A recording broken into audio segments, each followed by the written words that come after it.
se isso não ecoar, né? Não ter uma ressonância dentro da comunidade, né? Essa questão da materialidade, que na realidade, quando a gente fala em patrimônio, né? Ele tem uma dimensão material e imaterial. Essa separação ela é meramente para fins, vamos dizer assim, pedagógicos, né? Porque todo patrimônio tem o seu suporte, todo patrimônio imaterial tem o seu suporte material, né? E o aspecto da subjetividade, né? Então, não há patrimônio que não seja, ao mesmo tempo, condição e efeito de determinadas modalidades de autoconsciência individual ou coletiva, né? Dizer, não há uma subjetividade sem existir alguma forma de patrimônio nesse sentido. Então, só para pontuar isso, né? O que é que a gente pesquisou, né? A gente fez, como eu disse, uma pesquisa de fontes, porque esse era o perfil do edital do IFAM. Nós visitamos 17 acervos públicos, né? E 7 acervos privados, e aí reunimos 519 referências. E aí classificadas assim, né? 229 relativas ao ofício de modo de fazer, que foi a categoria mais expressiva, com quase 45%, 145 referências relativas às formas de expressão, 67 relativas a lugares, 54 a celebrações e 24 a edificações. Isso no universo total. No recorte, que são os acervos, só não vale a pena. Criamos uns mapas também, né? Isso aí está muito pequenininho, né? Na verdade, eu tinha pensado em plotar, mas não dava tempo, mas dá uma ideia, assim, da distribuição territorial, né? Dessas referências culturais dentro do território alagoano. Celebrações é esse aí, azul, forma de expressão vermelho, lugares verde, né? Ofício de modo de fazer amarelo, e as edificações esse preto. Então dá uma ideia, né, de como isso se distribui, principalmente nessa parte à direita do mapa, que coincide de certa forma, depois vocês vão ver no outro mapa, esse aí é o mapa exclusivo das formas de expressão. Essas cores mais escuras significam uma concentração maior de referências nesses lugares, né? Por exemplo, esse vermelho bem escuro, quase preto aí, ele representa acima de 10 ocorrências. E aí vai clareando, né? Até os mais clarinhos representam, né, até uma ocorrência, esse rosa mais pálido. E é interessante quando a gente vê esse mapa anterior, né? Com essa concentração aqui do lado direito. E esse outro mapa, que é o mapa das Seis Marias, né, existente em Alagoas, no século XVI, a gente vê também que tem essa presença das Seis Marias, né, essa presença humana nesse lado direito do mapa, ela de certa forma também mostra uma concentração desse patrimônio. Alagoas é um estado açucareiro, né, se constituiu dessa forma, e também a predominância, né, ou vamos dizer assim, a forte presença dessas manifestações de matriz negra no Estado se deve a essa história econômica e social do próprio Estado. Bom, aí é já um recorte, vamos dizer, desse patrimônio imaterial que eu chamo de afro-alagoano, né, a partir de uma única categoria, que são as formas de expressão. Então, dentre as 519 referências, 145 se referem a formas de expressão, né, e representam 28% mais ou menos do total pesquisado. Aí você vai ter uns outros percentuais, né? O que representa os folguedos, por exemplo, né? Que é a tônica que a gente vai mostrar mais aqui, que vai ser quase 20% desse universo. A gente listou aqui 37 formas de expressão que se refere exclusivamente ao universo afro-brasileiro, né? De um total de 144. Não vale a pena eu ler essa lista tão grande que não daria tempo. Mas dentre essa lista aí, grande, eu escolhi algumas para mostrar aqui a vocês, porque muitas tem fotos, né, de arquivos, fotos antigas dessas formas de expressão. E também fiz esse recorte porque, paradoxalmente, Alagoas é um estado com muitas referências negras e com pouca visibilidade desse patrimônio, né? Então, é importante que a gente dê visibilidade a ele, né? Então, por exemplo, aqui, né, é uma foto, essa é mais recente, é uma foto de Celso Brandão, que também está compondo, né, essa pesquisa, uma foto de 97, o Boi Fubá de Pão de Açúcar, que é um município do Sertão, né? E E daqui para frente vai ser sempre assim, uma foto e, na sequência, uma descrição do que é esse folguedo, que são descrições retiradas das próprias fontes pesquisadas, né? A gente tem, vocês vão ver uma recorrência de autores aqui, como Duarte, Abelardo Duarte, Theo Brandão, né? Que foi um folclorista importante lá para nós, e nacionalmente também. Então, como a pesquisa é de fontes, sempre tem um recorte, a gente sempre colocou, para descrever esses folguedos que vão aparecer, essas formas de expressão, o texto dos próprios autores, né? Então, o folguedo do Meu Boi é um folguedo espalhado no Brasil inteiro, né? Aqui é uma coisa extremamente forte, mas em Maceió também, em Alagoas como um todo, não talvez com essa exuberância que a gente vê aqui no Maranhão, né? Porque lá a gente tem, desde aqueles bois mais, né, simples que saem nos bairros bem populares, com os meninos pedindo dinheiro, até os bois de competição, de fato, que aparecem na época do carnaval, a prefeitura organiza, né, os concursos. Então, você tem uma modalidade grande, né?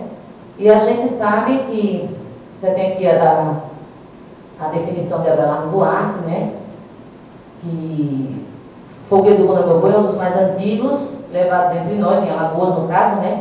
E apesar de sua absorção pelos autos do ciclo do boi, os pombos, reisados e guerreiros, manteve por muito tempo a sua integridade, só vindo a despersonalizar-se com o surgimento de novos folguedos do tipo reisado, né?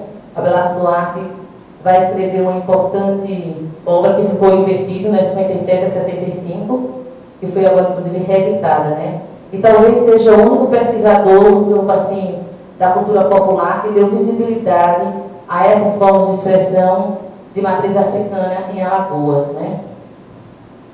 Aqui é o bloco de carnaval, Nega Juju, do acervo do Museu da Imagem e do Som. É interessante também porque nessa pesquisa a gente pode ver que nos acervos, né, do Estado, como o Museu da Imagem e do Som, o Arquivo Público, a Biblioteca Pública, a gente nunca encontra as fotos datadas, né? Você não tem referência de quem fez a foto. Isso também nos deu uma noção do estado precário, né, desses acertos dentro dessas instituições. A Nega Juju é um personagem muito emblemático, né, no carnaval alagoano. Teve marchinhas com o nome dela, né, cantando a sua vida. Então, ela também, o bloco de carnaval Nega Juju foi cadastrada, né?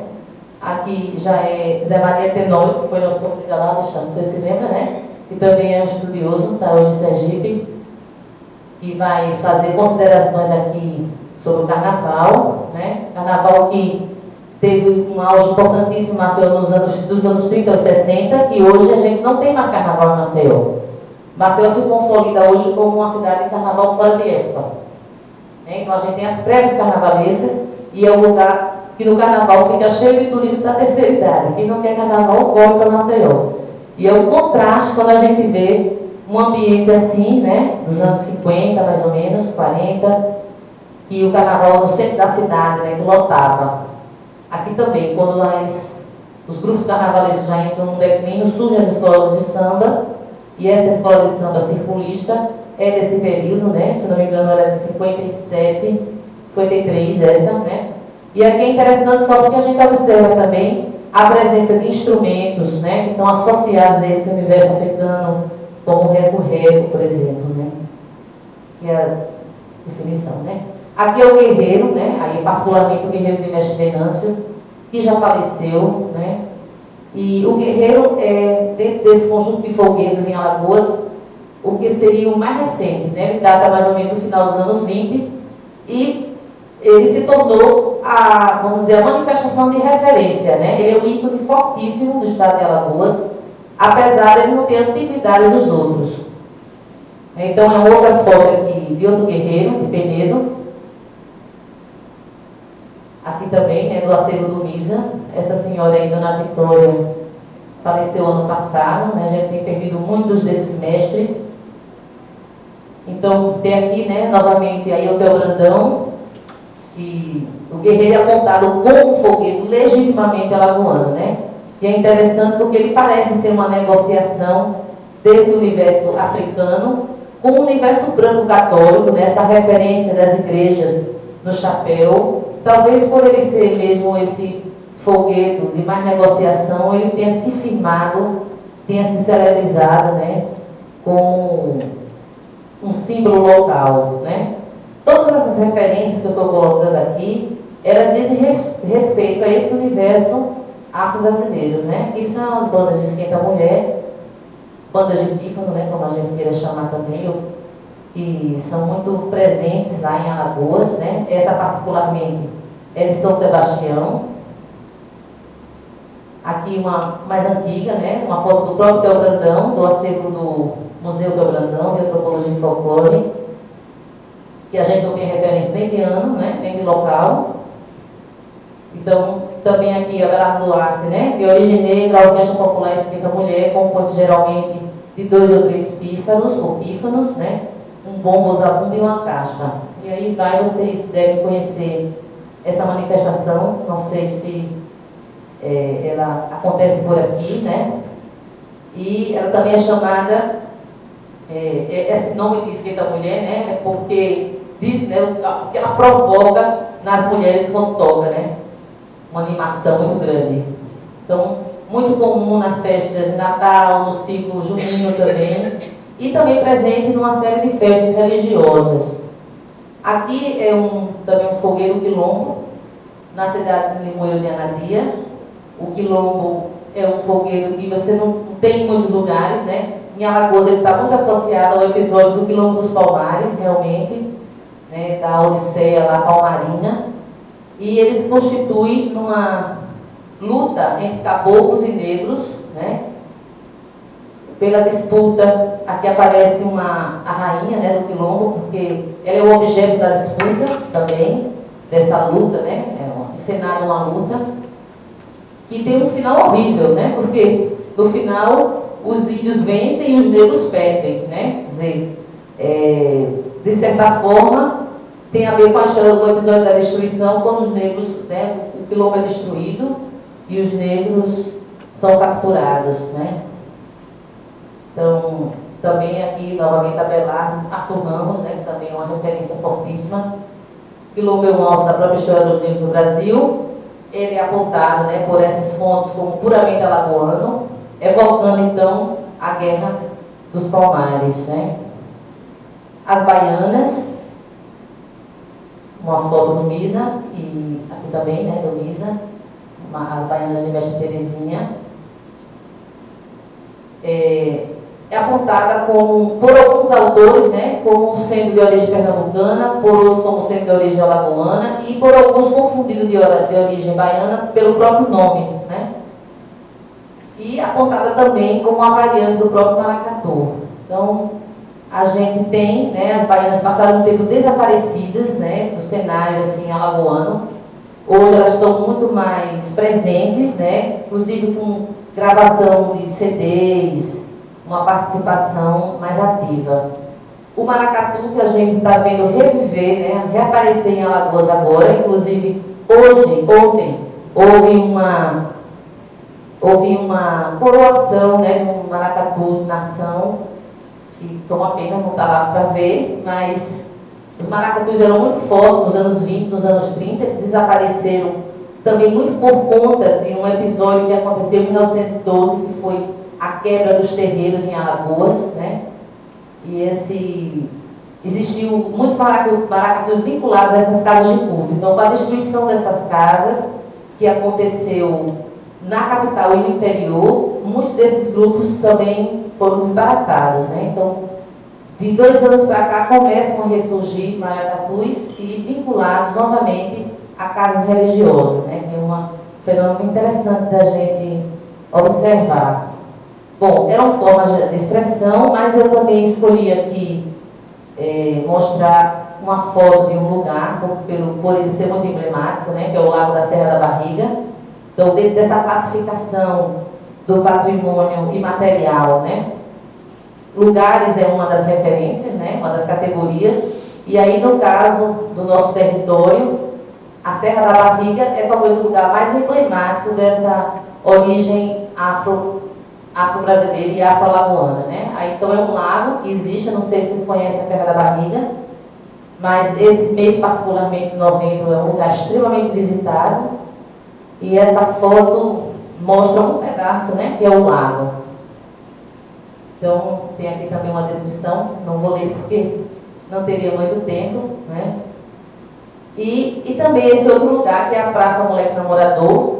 O Moleque Namorador foi um passista, né? Essa praça fica um passista de frevo. Essa praça fica numa periferia de Maceió, que é a Ponta Grossa. Essa outra foto é o próprio Moleque Namorador, fazendo passo, né? Isso nos anos 30, eu acho, mais ou menos. No Clube Fênix Alagoanas, que é um clube, ainda é, né? Um clube de elite. Então, o Moleque Namorador era um jornaleiro, né? Que morreu muito jovem, de tuberculose, e a fazer essa praça foi muito polêmico em Maceió nos anos 60, porque a Câmara achou um absurdo, né, homenagear um moleque anônimo, né, uma pessoa que não tinha na cabeça dos vereadores, né, nenhum motivo para ser homenageado. Mas na realidade ele foi um personagem de muita visibilidade nos anos 30 e nos anos 40, e por fim nos anos 60 ele recebe uma homenagem, né, com esse tímido monumento aqui, né, na praça que leva o seu nome, né? Na verdade, Armando Veríssimo Ribeiro, né? E dentre as celebrações também a festa de Iemanjá, que a cada ano se fortalece muitíssimo em Maceió, né? No dia 8 de dezembro é comemorada. E aqui é uma foto de 2009 das nossas pesquisas. Então essa festa, ela toma todo o litoral central da cidade, né? Maceió é uma cidade praieira, e ela ocupa as praias centrais e só o litoral norte. Então, a festa de Iemanjá é comemorada sempre, né, nesse dia, anualmente, de maneira cada vez mais frequentada, né? Então, é homenagem a esse orixá, né, que é a Senhora das Águas. Boa tarde a todos. Queria agradecer a oportunidade de estar aqui, dizer que é uma felicidade estar aqui, professor, apresentando esse trabalho e conhecendo novas pessoas, novos professores e ouvindo os belos trabalhos aqui apresentados. O meu trabalho ele é fruto da minha dissertação de mestrado, realizada na Universidade de Coimbra, e aqui é um pequeno momento da dissertação. Eu fiz questão de escrever esse trabalho nesse encontro, tendo em vista os últimos acontecimentos aqui na nossa universidade, no nosso universo acadêmico, e que veio ao encontro daquilo que a gente estudou, identificou e elencou em nosso trabalho, que é uma realidade presente, um cotidiano, o cotidiano acadêmico do estudante estrangeiro, ele é torneado, ele é revolto, ele é envolvido por diversos elementos que contribuem ou não para o sucesso escolar deles, e foi a partir daí que eu tive interesse em escrever esse meu trabalho. O professor Dr. Rui Gomes, ele é o professor catedrático da Universidade de Coimbra, foi o meu orientador desse trabalho. E, na verdade, esse trabalho teve como objetivo central, o trabalho em si ele é identificado como o lazer, né, para os estudantes estrangeiros. O lazer, assim, tentar identificar o lazer como estratégia de integração social e cultural dos estudantes estrangeiros da Universidade de Coimbra, principalmente, nomeadamente, os estudantes provenientes da comunidade de países de língua portuguesa, da CPLP. Então, seriam estudantes brasileiros, timorenses, cabo-verdianos, moçambicanos, guineenses, angolanos, são-tomenses. Penso ter esquecido algumas, da CPLP em si.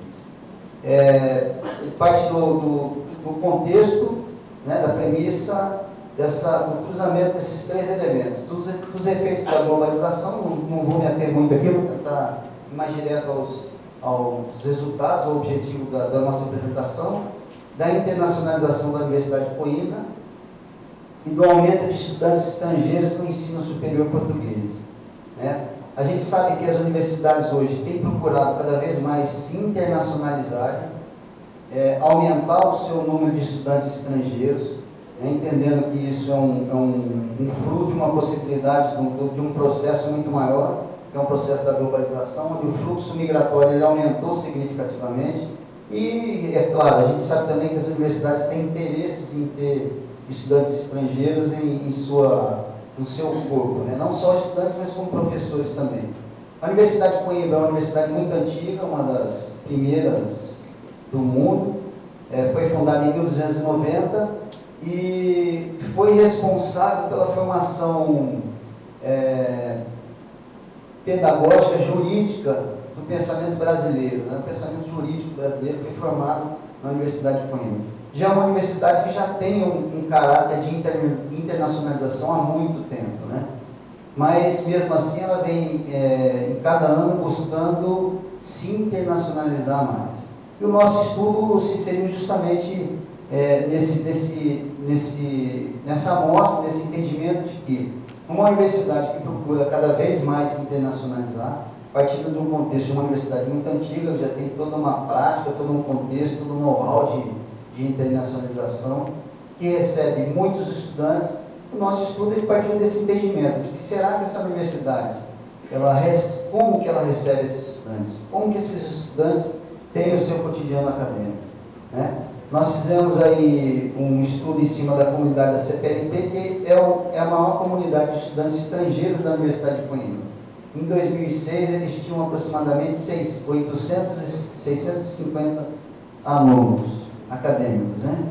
Dividido em diversos níveis educacionais, ou seja, licenciatura, mestrados e doutoramentos, né? E onde a maior comunidade nesse momento, foi em 2006, 2007, era de cabo-verdianos, e a segunda de brasileiros. Mas, em 2007 para 2008, o número de brasileiros já estava ultrapassando o número de estudantes cabo-verdianos. Um questionamento interessante que nós fizemos era justamente esse, né? O estudante estrangeiro, ele é um imigrante, né? Nós somos sabedores aí de todos os percalços que o imigrante ele passa dentro de uma comunidade, de um país estrangeiro ao seu, né? E o estudante estrangeiro, ele também, nós identificamos que ele passa ou perpassa por esses mesmos percalços. Então, nós fizemos 3 enquadramentos, um legal, um teórico e um senso comum. E percebemos, partimos da premissa que o estudante estrangeiro, mesmo estando enquadrado legalmente, ou seja, tendo visto para estudar, ele passaria por momentos de dificuldade, ou momentos que outros estrangeiros passariam, né? Esse foi um elemento que a gente tentou identificar. O objetivo do trabalho como um todo era justamente esse: identificar o lazer como estratégia de integração social e cultural dos estudantes estrangeiros da Universidade de Coimbra. A indagação era: será que o lazer ele era utilizado pelo estudante estrangeiro como uma das maneiras de se integrar socialmente e culturalmente na comunidade, né? Nossa estratégia metodológica, nossa metodologia foi de ordem qualitativa, não comentei muito. Nós fizemos aí entrevistas semi-estruturadas em 14 estudantes estrangeiros, 14 estudantes da CPLP. Fizemos uma observação participante, em diversos momentos utilizamos aquilo que o Machado Paes fala das incursões etnográficas, né?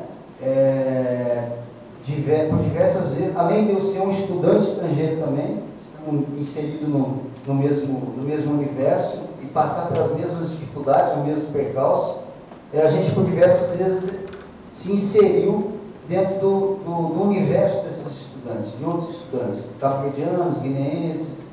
E eu cheguei num momento que eu fui residir num residencial acadêmico durante 6 meses para ficar acompanhando um grande número de estudantes estrangeiros que tinham lá. Inclusive, da minha amostra, tinham 10 estudantes que residiam nesse mesmo residencial. E foi muito interessante.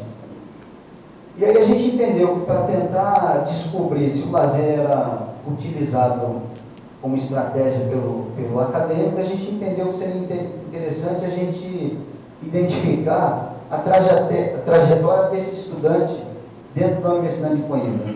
E aí dividimos em 3 momentos. A partida, né, o porquê que ele tinha resolvido estudar no estrangeiro, estudar em Portugal e principalmente na Universidade de Coimbra, o cotidiano dele, o cotidiano acadêmico, seus diversos elementos de integração, a primeira moradia, os primeiros dias, as primeiras sociabilidades, a sua integração social, financeira, cultural, as redes de apoio, etc. O lazer e o seu tempo livre, quais eram as principais atividades de lazer, os seus espaços que ele se apropriava para o lazer, os momentos de lazer e na verdade, um orçamento do tempo livre, a gente denomina assim, um orçamento de tempo livre do estudante, né, daquele sujeito, e a sua maneira que ele utilizava, que ele se apropriava do tempo livre. E, por final, nós inquirimos sobre o retorno ao seu país de origem, né? O que ele queria fazer depois que ele se formasse, né? Depois que ele alcançasse o seu objetivo. É que eu faço um parênteses, foi muito interessante, para chamar a atenção, assim, os estudantes africanos, em sua maioria, perguntavam o que você quer fazer depois que você se formar, estudar e tal. Eu falei, eu tenho que voltar para o meu país para colaborar com o desenvolvimento do meu país. E o objetivo do estudante brasileiro, em sua maioria, era, não, vou voltar para procurar um emprego melhor, eu vou melhorar o meu salário, eu vou melhorar a minha colocação na universidade e etc. Então a gente percebe assim um objetivo mais voltado, né, para as suas individualidades, enquanto que o estudante africano tinha um objetivo mais voltado para o coletivo, para o seu país, para o desenvolvimento da sua comunidade. Bom, e aí, diretamente ao assunto da nossa apresentação, né? A gente imagina assim, que fatores que colaboraram ou dificultaram o processo de integração desse estudante no universo acadêmico e coimbrense, né, na cidade de Coimbra. A gente identificou alguns, aqui eu só elenquei aqui, alguns. O primeiro, choque cultural, né? Já é um elemento conhecido dentro da sociologia das migrações, que o choque cultural ele é um elemento que pode modificar ou alterar o sucesso para insucesso na própria integração do sujeito num país diferente do seu, né? Ou seja, as diferenças nas suas diversas dimensões, climática, na habitação, nas relações pessoais, nos hábitos culturais, na língua, na comunicação. Alguns podem até achar que a língua, poxa, mas ele está falando de estudantes da CPLP, de país de língua portuguesa. Mas a língua, apesar de que facilita, muito mais que, por exemplo, uma língua inglesa, né? Mas a língua é um elemento diferenciador. E os diversos países, eles têm uma maneira de falar diferente. O próprio timorense, a gente quase é português, é língua portuguesa, mas você quase não entende, não percebe o que ele está falando. O cabo-verdiano, ele fala diferente do angolano, né? Diferente do guineense. E o próprio brasileiro, quem já assistiu alguma novela portuguesa, sabe que às vezes a gente tem uma certa dificuldade de entendimento do que eles falam, né? E a gente, no outro lado, também é verdadeiro. Fatores financeiros, se o acadêmico ele tem bolsa ou recursos próprios, também são elementos que dificultam ou facilitam a integração social e cultural, né? Fatores legais, o fato de ele ter visto, de estar com a matrícula em dia na universidade. Isso aqui é um caso bem interessante, porque o insucesso escolar desse estudante, se acontecer isso, seja por diversos motivos, faz com que ele perca a bolsa e provavelmente é um ciclo, né? Faz com que ele perca o visto. E aí não consegue fazer a matrícula dele. E ao não fazer a matrícula, ele não consegue renovar a bolsa, e ele vai para o mercado de trabalho, geralmente no mercado de trabalho informal, né? Ou na construção, ou na McDonald's, esse tipo de trabalho, de ocupação. E aí acaba se tornando um ciclo vicioso. Quando ele entra no mercado de trabalho, ele entra como um imigrante, ele já se torna um ilegal, porque o estudante não pode estudar, trabalhar, se torna ilegal e aí ele já passa por todas aquelas dificuldades legais que um imigrante normal, se a gente pode dizer assim. Fatores sociais, as relações, né, são bem diferentes, e ações da própria universidade. Ações de recepção, formação dos atores envolvidos, etc. A gente vou falar aqui muito rapidamente sobre isso.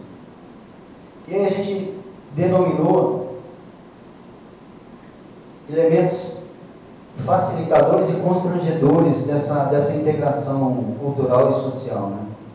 E a gente entende que essas formas, esses elementos, eles, conforme a maneira que o estudante ele encara e assimila essas dificuldades ou facilidades, elas serão determinantes para a sua trajetória acadêmica, ou seja, de sucesso ou de insucesso escolar. Diversos estudos já sabem que o elemento da integração cultural ou social são elementos importantes no sucesso escolar desse estudante.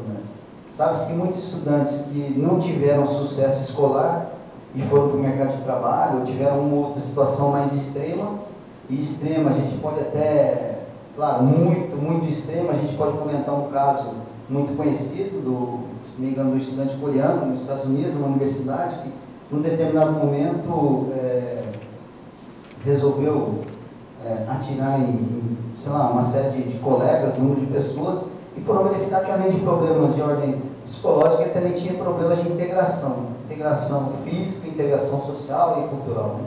Então, sabe-se que a integração é um dos elementos de sucesso ou insucesso escolar. Eu começo pelo lado triste, né?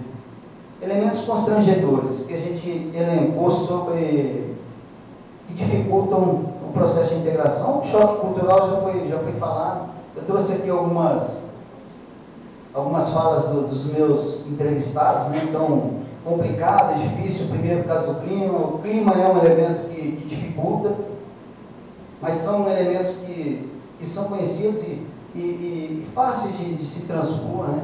Mas um elemento muito interessante é o elemento da relação social, né? O sujeito ele sai do Brasil, imagina, onde ele conhece todo mundo, ele fala com todo mundo, senta num lugar e de repente ele já conversa com o sujeito que está ao lado dele, e lá a gente sabe que na Europa esse tipo de relação é um pouco mais difícil. Então, são elementos que dificultam, né? O choque cultural, as relações sociais, né? Aqui a gente tem uma declaração interessante. Nos tempos de integração eu comecei a sentir pequenas diferenças. O estranho, tu és estranho, né? Tentei explicar, tentei sempre conversar com as pessoas, mas sempre encontrei uma frieza enorme para os meus colegas. Isso é interessante que isso acontece no universo acadêmico, né? Outros elementos constrangedores, e aí a gente já parte para um momento mais triste ainda da história, e talvez seja um dos motivos de eu ter me interessado em escrever esse trabalho. Ele fala que é um elemento do constrangimento por ser o outro, né? Dentro do próprio seio, do próprio universo acadêmico, da sua própria sala, da sua própria turma de colegas. Então, uma citação aqui do estudante timorense. Eu cheguei ao ponto de muitas vezes, né, não ser gozado. Eu afastava e ficava no meu canto. E a tendência não é, para isso eu fico sozinho, é uma tendência natural. Tentamos dar bem com toda a gente, mas chega um ponto que sentimos a frieza por parte de certas pessoas. A tendência é afastarmos um bocado. Eu nunca perdi a minha simpatia, mas claro, deixou de ser natural. Eu comecei a ter mais cuidado com quem falava, como de me dirigir às pessoas. Essa é uma situação que acontece que a pessoa vai se isolando socialmente, né? E aí vai dificultando cada vez mais a sua integração. Dois elementos constrangedores, muito interessantes, e vejo que aqui, por nós, atores desse universo acadêmico, sejam discentes, docentes e técnicos, é justamente esse, né? O despreparo dos sujeitos envolvidos nesse processo de internacionalização, né? A gente percebeu com esses estudantes que nós entrevistamos e dentro das pesquisas que nós fizemos, que há um despreparo danado. A universidade se propõe a internacionalizar, se propõe a receber, divulga, recebe, mas as pessoas envolvidas, os atores envolvidos, eles não são preparados para receber o diferente, o outro, né?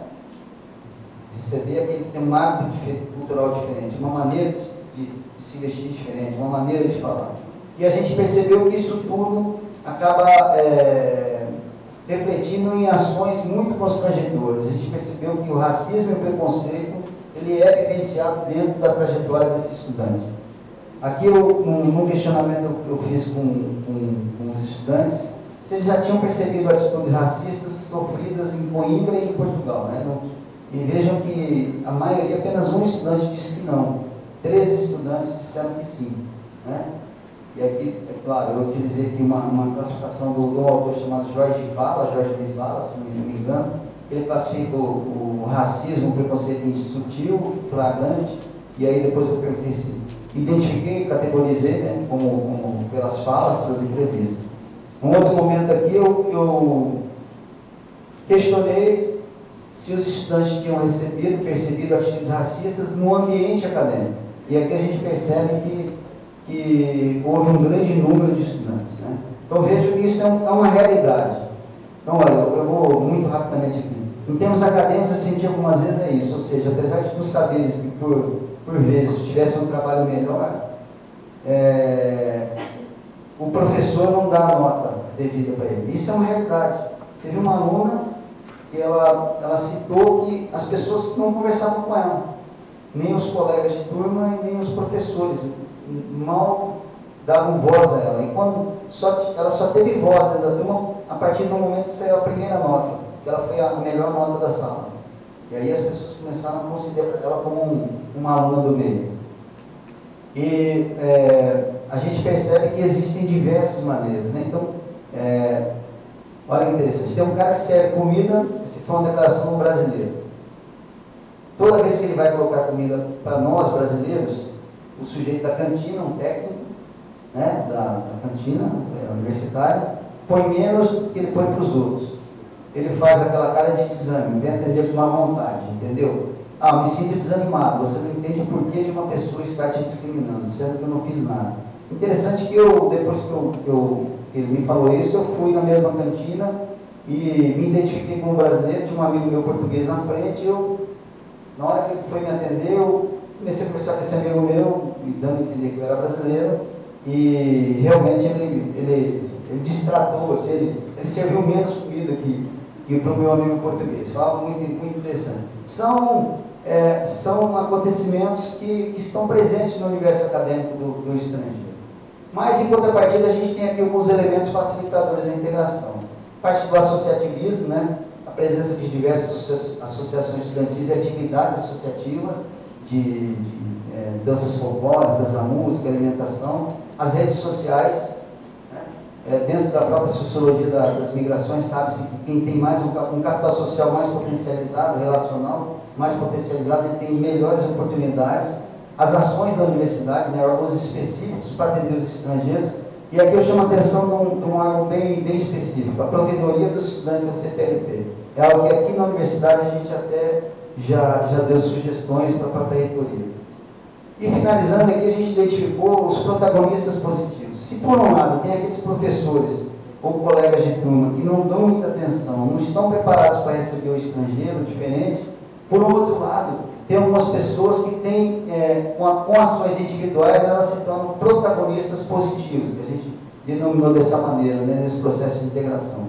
E aqui eu só vou...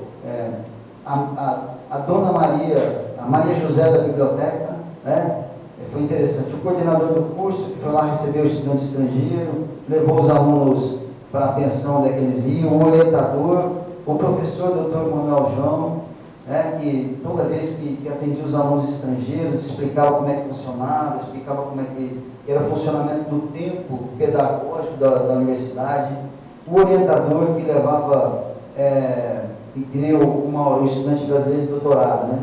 O orientador é que fez tudo, ele é como se fosse um pai, nos deu cobertor, nos deu toalha, nos deu roupa de cama, deu tudo, e até hoje se preocupa bastante com a gente. Então o que a gente chama atenção é que, se por um lado existem elementos, protagonistas negativos, né? Pessoas que não estão preparadas para receber o diferente, por outro lado, pessoas que atendem de uma maneira positiva, mas a gente tem que destacar, são ações individuais, né? Não provém de formação da universidade, não provém de um todo, né? Aqui a gente traz, você em breve já finalizando, né? A gente percebe que esse processo migratório é temporário e utilitário, essa trajetória é rica de elementos, né, que permeiam o processo de integração. Ele é um processo complexo e relativo. Existe uma rede de apoio ao estudante, né, tanto associativa quanto pela própria universidade institucional. Mas a gente também percebe que é uma falta de preparo e formação dos atores envolvidos, docentes, discentes, técnicos, nesse processo de integração. As pessoas não são preparadas, elas não são formadas para receber o estudante estrangeiro, mesmo entendendo que as universidades têm esse interesse de se internacionalizar, essa potencialização desse processo. E com isso, é claro, os estudantes acabam em um isolamento social, ou então eles potencializam as relações entre semelhantes, né? A gente chama de entre semelhantes, estudantes da CPLP, no caso os africanos com os brasileiros, eles conseguem conversar melhor. E por fim a gente percebe essa presença de protagonistas positivos, né?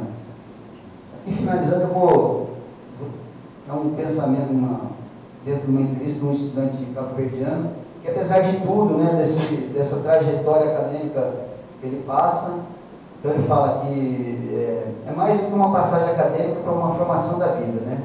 Aqui tem sido um desafio enorme para mim. Já pus muitas coisas em causa desde que eu estou cá, já refleti muito. Todo o contato que eu tenho tido com as pessoas de diversos países, diversas paragens, as dificuldades que vamos tendo no dia a dia, tudo isso faz pôr em causa todas as minhas forças. E se tiver que sair daqui, aliás, e vou sair de certeza com o meu diploma do curso que eu vim tirar, mas eu vou sair daqui com muitos mais diplomas que é o diploma da vida. Demonstra que apesar das dificuldades que eles encontram, né, ainda é um caminho, é uma trajetória que para ele vale a pena, né? Eu agradeço a atenção, vou passar para um minutinho. Obrigado e fico à disposição de todos.